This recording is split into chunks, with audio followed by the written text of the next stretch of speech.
For an angled hem, measure from the fork to the front and back. You could use a fork to toe and fork to heel measurement if you have or if you took them. If not, make a horizontal line from the inside leg with the inside leg measurement. On the front, measure 1 centimeter above that, on the back, 1 centimeter below.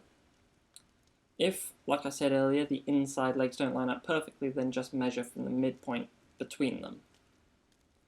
Join our new points.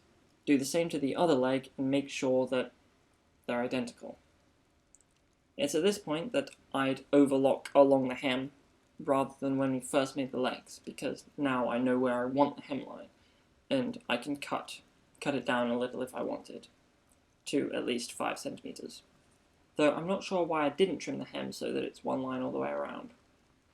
Fold them up inside along the chalk marks we made and baste right along the hem millimeters from where we folded it. Press a crease into where we folded the hem to help it stay there.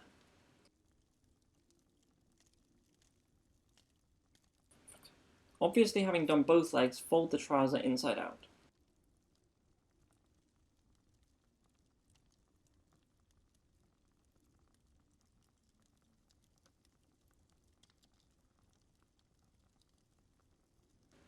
Start with the front. It'll be tight, so stretch the hem with steam and water such that it does lay flat.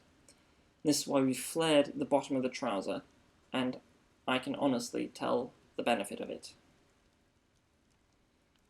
And honestly, in watching it again, that was a lot easier than I remember it being. If you can't stretch it enough, then you can trim down the stitching slightly, snipping into the side seam. On the back, there will be extra fabric. Hold the hem taut so that you know exactly how much fabric there is. Holding it taut is much easier when you have a sleeve board to place it on, and we can just pull the front trouser from underneath. My hand is on the trouser, pushing the plank of wood up into the back, bracing myself against the front. As you can see, the excess fabric around the hem is being drawn towards the trouser leg. Just fold it to one side and iron it, giving yourself an isosceles triangle on the front. Start basting at the bottom of the triangle and baste up and around. The triangle will be felled and then the hem stitched.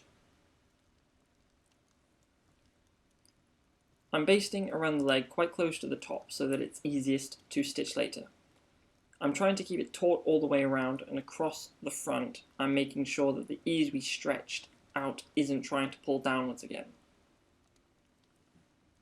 Apparently after the fact, I decide it's a good time to make the raw hem one smooth run, doing it before for my second leg.